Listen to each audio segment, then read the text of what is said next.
Kisah Nabi Muhammad Sallallahu Alaihi Wasallam mengenal Khadijah, sang Ratu Mekah. Khadijah binti Khuwailid adalah sosok wanita yang dapat dijadikan panutan karena kepribadiannya yang mengagumkan. Selain fisiknya yang rupawan, kelihayan beliau dalam bernegosiasi membuatnya menjadi saudagar wanita sukses di Mekah pada masa itu. Bahkan julukan Ratu Mekah tersemat pada dirinya. Khadijah lahir dari pasangan suami istri Khuwailid bin Asad dan Fatimah binti Zaidah pada tahun 68 sebelum Hijriah. Khadijah berasal dari kabilah Bani Asad dari suku Quraisy yang terpandang. Khadijah kecil tumbuh menjadi gadis cantik yang anggun, cerdas, dan tidak menyembah berhala. Pada tahun 575 Masehi, ibunya meninggal dunia. Kemudian disusul ayahnya 10 tahun kemudian. Sepeninggal kedua orang tuanya, Khadijah dan saudara-saudaranya mendapat bagian harta warisan masing-masing. Sebaiknya aku gunakan harta ini sebagai modal usaha saja. Urusan perniagaan sepertinya cocok denganku. Khadijah menikah pertama kalinya dengan Abu Khalah An-Nabashi bin Zurarah. Namun tidak lama usia pernikahan mereka, sang suami meninggal dunia. Kala itu usia Khadijah masih 20 tahun. Dengan menyandang status janda, Khadijah mengasuh anaknya seorang diri. Abu Khalah meninggalkan harta warisan yang banyak dan 2 orang anak. Khadijah tidak ingin lama-lama larut dalam kesedihan. Beliau sadar bahwa harus bekerja keras untuk menghidupi anak-anaknya sembari memberikan mereka kasih sayang yang cukup. Diamanahkan harta warisan dari almarhum suaminya, Khadijah memperluas koneksi dagang. Selang beberapa tahun kemudian, seorang laki-laki bernama Atik bin Aids al-Makhzumi datang melamar Khadijah. Dari pernikahan kedua ini, mereka dikaruniai seorang anak perempuan. Namun takdir Allah Subhanahu wa Ta'ala memisahkan keduanya. Atik, suami Khadijah, meninggal dunia. Tanggung jawab Khadijah dalam membesarkan anak bertambah. Meskipun demikian, beliau tidak meratapi keadaan dan terus melangkah ke depan. Wahai anak-anakku, demi Tuhan yang menciptakan langit dan bumi, aku, ibumu, akan terus berusaha merawat kalian dengan baik, tanpa kurang materi dan kasih sayang. Ketahuilah nak, ibu sangat mencintai kalian semua. Kami juga sangat mencintai engkau, wahai ibu. Terima kasih, ibu. Khadijah tahu betul bahwa tidak mudah mengurus bisnis dan anak-anak yang masih kecil sendirian. Setiap malam beliau selalu berdoa agar dipertemukan sosok laki-laki yang pantas menjadi pendampingnya. Bisnis Khadijah berjalan lancar dan terbilang sukses. Hubungan Khadijah dengan para bawahannya juga sangat ramah. Mereka yang bekerja padanya telah dianggap seperti keluarga kedua. Wahai Sayyidah Khadijah, terima kasih banyak. Berkat engkau, saya dapat memberikan kehidupan yang cukup untuk keluarga. Apalagi saya sering mendapat bonus tambahan yang tidak sedikit jumlahnya.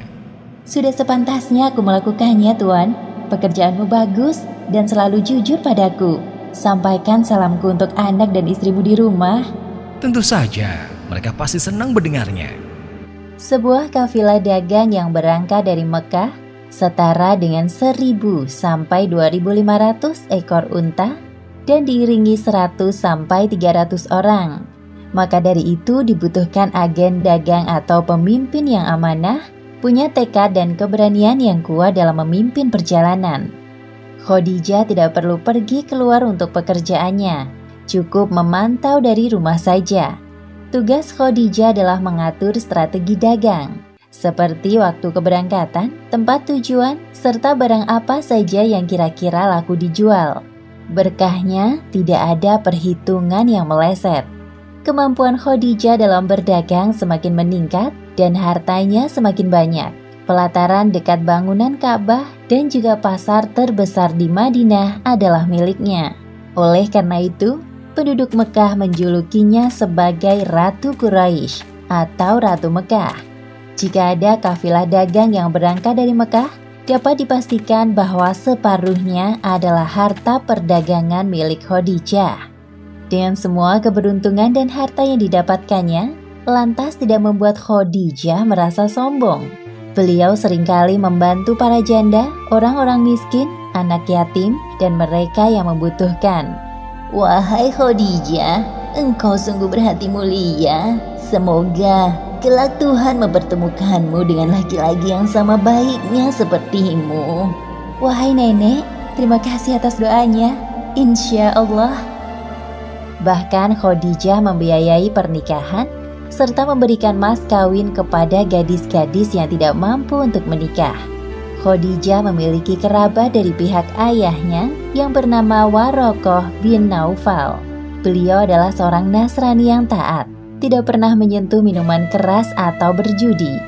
Kesehariannya dipenuhi dengan berbuat baik dan menolong orang yang membutuhkan. Khadijah satu pemikiran dengan Warokoh dalam membenci penyembahan berhala. Bersama dengan beberapa orang dari keluarganya, Khadijah menjadi pengikut setia dari ajaran Nabi Ibrahim alaihi salam dan Nabi Ismail alaihi salam. Aku tak habis pikir dengan perbuatan masyarakat Arab. Mereka masih saja menyembah patung-patung yang tidak berguna itu dan melakukan perbuatan jahiliyah lainnya. Benar wahai saudaraku, apalagi jika mendengar tentang bayi perempuan yang dikubur hidup-hidup, hatiku rasanya hancur berkeping-keping. Bersama Warokoh, Khadijah menemui para ayah sang bayi dan menasihati jika perbuatannya itu salah. Jika alasannya karena tidak mampu, maka akan dengan senang hati Khadijah akan membesarkan bayi itu. Tak sedikit dari mereka yang menyesal dan mengambil kembali bayinya. Kepribadian Khadijah sungguh lembut, santun, dan membuat orang segan kepadanya. Padahal masyarakat Arab jahiliyah terkenal dalam mengagungkan laki-laki dan merendahkan kaum perempuan. Tapi mereka dengan senang hati memanggilnya dengan sebutan Khadijah atau Hiroh, atau Khadijah yang suci. Banyak laki-laki dari berbagai kalangan datang melamar Khadijah. Namun tidak ada satupun ajakan dari para lelaki itu diterima oleh Khadijah, termasuk lamaran dari Abu Hakam alias Abu Jahal, dan hal tersebut membuatnya murka dan kesal. Di tengah-tengah masa penantian, tiba-tiba muncul sesosok laki-laki datang ke rumah Khadijah. Laki-laki itu datang bersama pamannya. Awal pertemuan mereka untuk membicarakan kontrak pekerjaan sebagai agen dagang Khadijah. Laki-laki itu bernama Muhammad bin Abdullah. Khadijah tidak menyangka bahwa Muhammad adalah jodoh yang dinantikannya selama ini. Setelah beberapa bulan berdagang, kafilah yang dipimpin Muhammad akhirnya kembali ke Mekah. Pada saat itu, Khadijah merasa sesuatu yang aneh terjadi pada dirinya.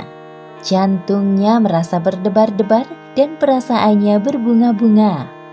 Padahal hanya mendengar kedatangan rombongan kafilah, mengapa perasaanku senang sekali ya? Sungguh aneh. Muhammad tiba lebih dulu di Mekah dan langsung menuju Ka'bah. Di sana beliau melakukan tawaf sebanyak 7 kali putaran. Setelah itu barulah Muhammad bergabung bersama rombongannya menuju rumah Khadijah.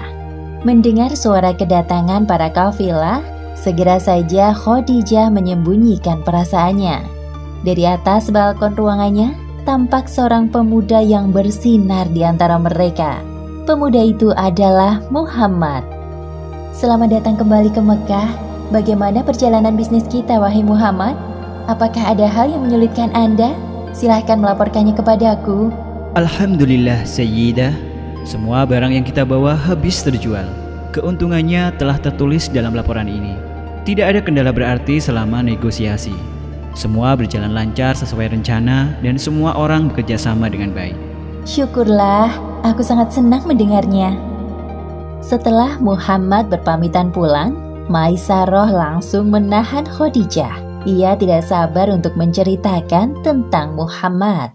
Wahai Sayyidah Khadijah, kita sungguh diuntungkan dengan adanya Muhammad dalam perjalanan dagang kemarin. Iya, aku tidak pernah meragukan kemampuan dagang pemuda itu. Bukan itu maksudku, Sayyidah. Lalu apa? Apa yang ingin engkau beritahukan kepadaku, wahai Maisaroh? Jadi selama perjalanan kemarin, aku sangat terkesan dengan sosok agen baru kita ini. Sungguh, baru kali ini aku melihat pemuda yang begitu sempurna pemikirannya. Keputusan dan perkiraannya tidak ada yang meleset. Dia juga sangat sopan dengan semua orang, jujur dalam berkata-kata dan tidak menyakiti orang lain. Seakan-akan setiap ucapan yang keluar dari mulutnya adalah kebenaran. Sepertinya semua pujian telah aku keluarkan ya. Khadijah hanya tersenyum mendengar cerita Maisaroh. Diam-diam beliau mulai menaruh simpati kepada Muhammad. Pada saat itulah datanglah Waraqah bin Naufal. Beliau juga ikut mendengarkan cerita Maisaroh tentang Muhammad. Ya, aku pernah mendengar tentang pemuda itu. Ngomong-ngomong, tidak biasanya engkau melaporkan hal-hal semacam ini, wahai Maisaroh. Entahlah, mungkin aku terlalu senang dalam perjalanan kemarin. Atau mungkin juga karena ada Muhammad. Dia seakan-akan membawa keberkahan dalam kafilah. Waraqah dan Khadijah saling berpandangan dan tersenyum melihat Maisaroh yang bersemangat saat berbicara tentang Muhammad.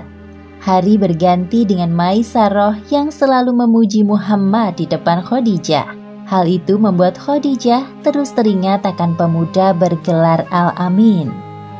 Aduh, mengapa sosok Muhammad selalu hadir dalam ingatanku akhir-akhir ini? Pasti ini gara-gara cerita Maisaroh.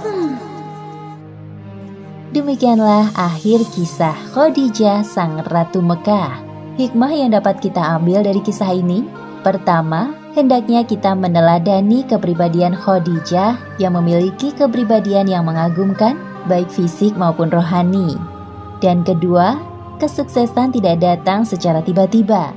Hal itu terjadi karena usaha yang maksimal. Dan yang paling penting adalah memasrahkan ikhtiar kita hanya kepada Allah Subhanahu wa Ta'ala. Wallahu a'lam bishawab.